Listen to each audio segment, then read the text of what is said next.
안녕하세요 여러분. 여러분은 스스로 자존감이 높다고 생각하시나요? 아니면 낮다고 생각하시나요? 그리고 높은 자존감이 꼭 좋은 것이라고 생각하시나요? 자존감은 한마디로 말하면 내가 나를 어떻게 평가하는가인데요. 한동안 우리 사회엔 자존감 열풍이 불었고 많은 이들이 자존감에 대해 인식하게 되었습니다. 내가 나를 긍정적으로 평가하는 자존감이 높을수록 개인의 행복감도 높아진다고 믿었기 때문에 우리는 열심히 나의 긍정적인 모습을 찾고 스스로를 칭찬하며 자존감을 높이기 위해 노력해 왔습니다. 하지만 그렇게 자존감 열풍이 불고 간 지금도 우리의 행복 지수는 바닥인데요. 자존감이 높아 보이는 연예인 그리고 전문가, 인플루언서들도 한편에선 불안장애, 공황장애로 고통받는 걸 보면 자존감이 만병통치약이 아니란 게 분명해집니다. 이처럼 자존감은 문제를 해결하지 못할 뿐 아니라 자존감을 높이려는 노력이 우리를 더 불행하게 만드는데요. 오늘은 왜 자존감이 행복의 답이 아닌지, 진짜 자기를 사랑한다는 건 무엇인지에 대해 이야기해 보겠습니다. 자존감은 자신에 대한 주관적 생각, 그리고 내가 스스로를 어떻게 평가하는가와 관련되어 있다고 말씀드렸는데요. 자존감을 높일수록 주관적으로 자신을 더 높게 평가할수록 더욱 불행해지는 이유는 빛이 밝아지면 그림자가 진해지는 이유와 비슷합니다. 나 자신에 대해 좋게 평가할수록 스스로에 대해 긍정적인 감정을 붙잡고 있을수록 그 반대가 되지 않으려는 욕망도 커지기 때문이에요. 예를 들면 나는 유능해, 능력 있는 사람이야 라고 스스로를 평가할수록 무능해지지 않으려는 욕망이 커지고 무능해지면 어떡하지? 하는 두려움이 커져요. 그래서 편안한 상태에 있지 못하고 계속해서 유능함을 유지하기 위해 그리고 무능함에 빠지지 않기 위해 노력합니다. 마찬가지로 나는 예쁜 사람이야, 매력있고 아름다워 라고 평가할수록 못생겨지지 않으려는 욕망, 매력없다고 평가받는 두려움이 커져요. 그래서 나를 가만히 두지 못하고 계속 예쁜 상태를 유지하려 애쓰고 매력있다는 평가에 매달립니다. 사회적으로 더 인정받고 사랑받는 유명인들이 불안장애에 취약한 이유가 바로 이런 이유 때문이에요. 이들은 외부에서 예쁘다, 잘났다는 평가를 계속해서 듣습니다.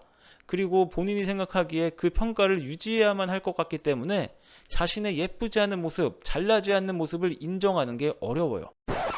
좋은 모습, 잘나고 멋진 모습을 계속 유지해야 한다는 강박이 너무나도 크기 때문에 그렇지 못하면 어쩌지 하는 불안감도 그만큼 커집니다. 정말 내 자신이 편안한 상태, 행복한 상태는 나 자신에 대해 긍정적인 평가를 하는 상태가 아니라 사실 별 생각을 하지 않는 상태입니다. 나는 유능해, 부유해, 예뻐, 매력 있어 붙잡고 있는 게 아니라 유능한 것도 무능한 것도 나고 부유한 것도 가난한 것도 나야. 그리고 매력 있는 것도 매력 없는 것도 나 라는 것을 인정한 상태를 이야기합니다. 이 상태에서는 부정적으로 평가하는 모습도 나라고 인정했기 때문에 다른 모습으로 변해야 한다거나 발전해야 한다는 강박이 없습니다. 그래서 스스로를 몰아붙이거나 전전긍긍하지 않고 편안한 상태로 내가 정말 행복한 상태로 살아갈 수 있어요. 또한 나보다 더 나아 보이는 사람도 못나 보이는 사람도 결국 나와 같다는 걸 알기 때문에 지나치게 우쭐거리거나 기죽지도 않습니다. 결국 강한 부정은 강한 긍정과 같고 강한 긍정은 강한 부정과 같아요. 높은 자존감은 열등해지지 않겠다는 강한 욕망과 같고 이는 두려움과 불안으로 이어집니다. 그래서 나 자신에 대해 좋은 평가를 하려고 노력하는 게 도움이 되지 않는다는 거예요.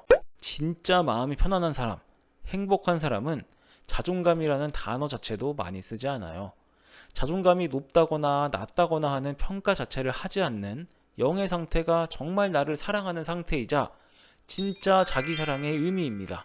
그러면 어떻게 하면 나를 진짜 사랑하는 상태, 영의 상태가 될 수 있을까요? 영의 상태가 되기 위해서는 지금껏 열심히 거부해왔던 부정적인 모습들이 나임을 인정해야 해요. 무능한 나, 열등한 나, 못생긴 나, 가난한 나, 우울한 나, 폭력적인 나도 나라는 것을 받아들여야 하는 거죠. 어때요? 생각만 해도 끔찍하죠? 우리는 오랫동안 고정관념을 갖고 살아왔습니다. 무능한 건 나빠, 열등한 건 좋지 않아, 못생긴 건 싫어, 가난한 건 끔찍해, 우울한 건 보기도 싫어, 폭력적인 건 더 나빠. 이렇게 수십 년 동안 생각해왔기 때문에 어두운 모습을 수용하라는 말이 어려울 수 있습니다. 하지만 우리가 기피했던 부정적인 특징도 수용할 수 있는 건 이 모든 게 가짜이기 때문이에요. 나라는 사람이 어떤 그룹에 가면 되게 외향적인 사람인데 어떤 그룹에선 또 내향인이죠. 어떤 그룹에선 되게 능력 있는 사람인데 어떤 그룹에선 또 내세울 게 없습니다. 결국 나라는 사람 자체에 외향성이나 유능함 같은 특징이 새겨져 있는 게 아니에요. 때에 따라 상황에 따라 다른 특성을 갖기 때문에 나에게는 외향성과 내향성이, 유능함과 무능함이 동시에 존재할 수밖에 없습니다. 이를 인정하지 않고 나는 외향적인 사람이야, 난 유능한 사람이야 굳게 믿고 있으면 문제가 발생합니다. 우리가 집착하는 특성을 플러스, 거부하는 특성을 마이너스라고 표현해 볼게요. 플러스와 마이너스를 함께 쓸 줄 알아야 인생이 풀립니다. 예를 들어 내가 학생으로 뭔가를 배우러 갔어요. 그러면 그 자리에서는 유능함이 아닌 무능함을 써줘야 합니다.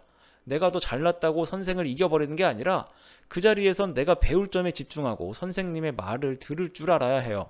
그런데 자신의 유능함에만 집착하는 사람은 누구를 봐도 내가 더 잘났고 그 사람은 가르칠 자격이 없다고 생각합니다. 결국 남에게서 배울 수 없는 사람이 되어 점점 더 무능해지죠. 결국 자기 사랑을 넘어 사회에서도 사랑받고 성공하기 위해선 상황에 맞게 플러스와 마이너스를 쓸 줄 알아야 해요. 진짜 강한 사람은 유능한 사람도 될 수 있고 무능한 사람도 될 수 있는 사람입니다. 잘난 나의 모습에만 집착하는 사람이 아니에요. 때에 따라 예쁘기도 못나기도 하는 사람이 사랑받지 항상 자기만 주인공, 자기만 공주가 되는 사람은 끝내 버림받고 말아요. 오늘은 흔히 얘기하는 자존감을 넘어 진짜 내가 행복해지는 자기사랑이 무엇인지에 대해 다뤄보았습니다. 앞으로는 어떻게 이 영의 상태에 가까워질 수 있는지 자기사랑을 연습하는 실전편도 준비해 볼게요. 오늘도 시청해주셔서 감사드리고요. 좋아요와 구독 버튼을 눌러주세요. 다음 영상에서 또 만나겠습니다.